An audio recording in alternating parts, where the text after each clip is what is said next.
think about how we were colonized, and I think about how we regained our independence, and no sooner had we regained our independence than we adopted the very same things that we inherited. Hello, ladies and gentlemen. I'll bring to you the episode 2. If you have not watched episode 1, please follow me and go back and watch the episode 1. Learn most of the things you are not being taught in school and know more about Africa. So as you're watching this video to the end, don't forget to share it. Let other people learn as well. And drop your comment below whatever you think about the video. Now let's go here. When I think about this continent, and I think about how we were colonized, and I think about how we regained our independence, and no sooner had we regained our independence than we adopted the very same things that we inherited from the white colonizers. So that if you go to the Ugandan parliament, the Kenyan parliament, the Ghanaian parliament, the Zimbabwean parliament, the Nigerian parliament, as the great African American John Henrik said, they are mimicry of what the colonizers left for us. And he says, and I agree, we will never succeed on the basis of that kind of organization. We were told, and we are still told, that in order to run a government, in order to run a judiciary, you must run it in the manner that the British taught us to do, complete with the manner in which they dressed. In order to run a parliament, we must run a parliament like they did, and our speaker must still wear some woolen white thing, which people stopped wearing many years ago, but we still wear. And even when we run our affairs, we must do it in the manner that they did. We are mimicking them. And when we think we have developed, indeed we are not. That is what colonization did to us. So today, when we are gathered here to remember Omukama Kabarega, we are asking ourselves, is there not something in our tradition that we could use to change the continent of Africa? And why is that argument legitimate and necessary? It is legitimate and necessary because when Ghana became the first country to regain her independence, the first sub-Saharan country to regain our independence, always be very careful, because the Sudanese will tell you that they regained their independence in 1956 and Ghana in 1957, but I always remind them that the real independence in Africa was with Ghana in 1957. And I can still remember those powerful words of Ghana's Kwame Nkrumah on 6th of March 1957, say that the independence of Ghana meant nothing if the rest of Africa was not free. But even as he spoke those words, Kwame Nkrumah was quite clear.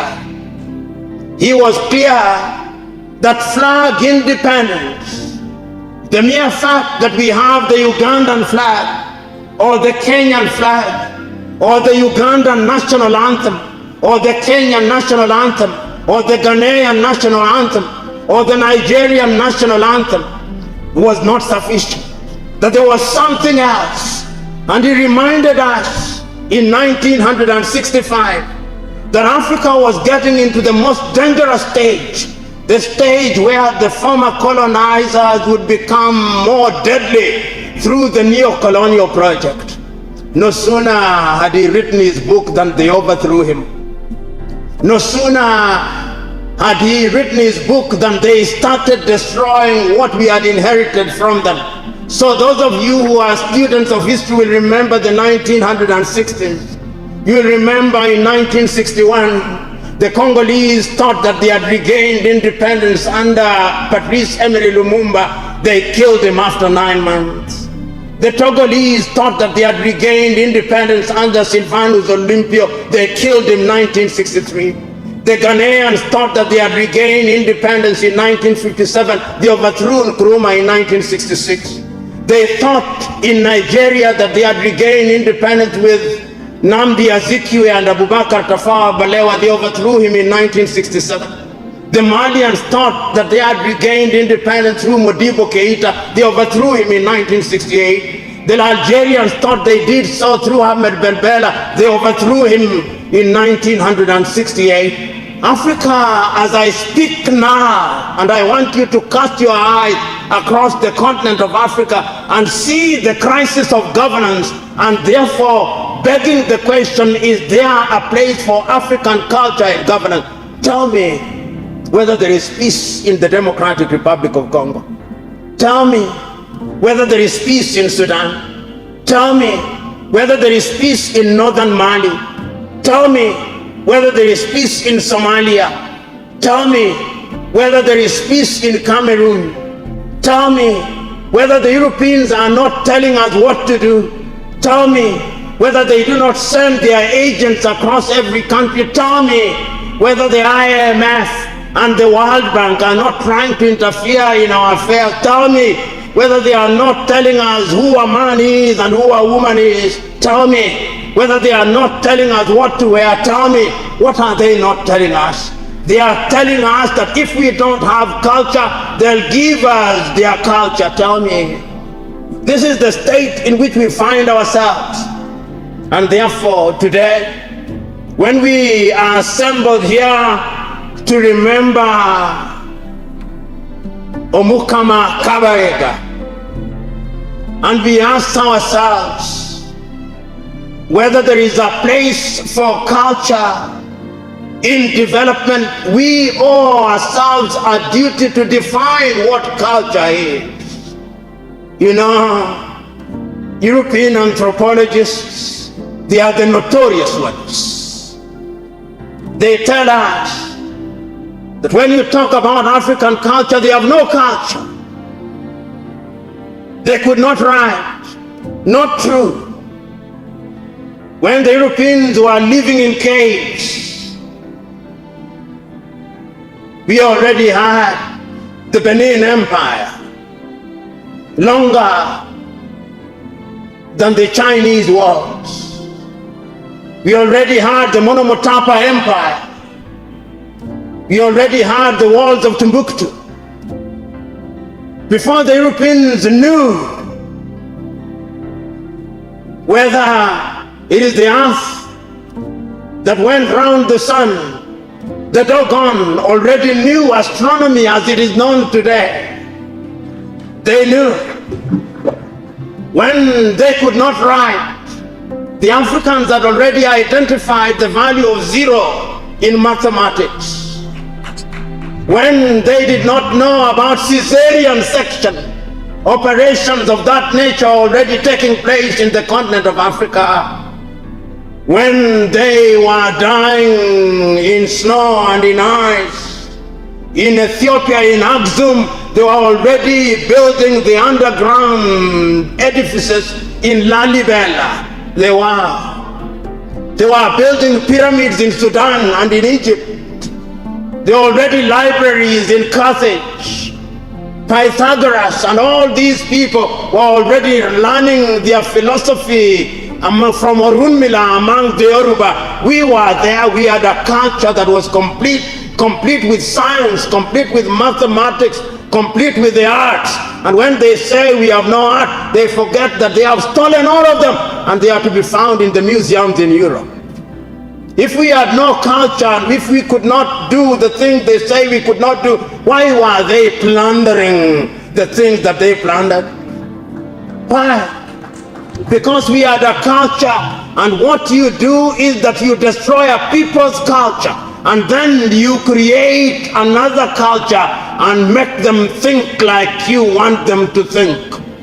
This is what they did, not only to us who remained in the mother continent, They did it even to our brothers and sisters who are taken to the Caribbean, those who are taken to the Northern America, those who went to Southern America. They did it, and they took away our language. And if you doubt me, I want you to watch Alex Haley's Roots and see how the main character, Kunta Kinte, was beaten that he may abandon his name and acquire a new culture. But those who have a culture and those who believe in it will never abandon it. That is why we are remembering Omuka Makabarega, because he's too tall. Those of you who do not know will remember that incident in a hostel where the Omukama's arm had been amputated and he kicked one of them. The time to kick them is now. The time to kick them is now, because when we kick them, then they realize that our culture was not dead. Our culture was merely in comatose. And we are beginning to rise. And we are beginning to redefine what development is. The great Ghanaian Nana Kobina Nketia V has written a book which I commend to all of us, The Place of Culture in Governance, the Ghanaian example. And he tells us that he has over the years looked at governance in Africa, just like we have. And the governance structures that we inherited have not served as well. If you look at Uganda, since she earned her political independence, the history of Uganda is replete with painful moments. The history of Sudan, painful moments. Somalia, painful moments. Ghana, painful moments.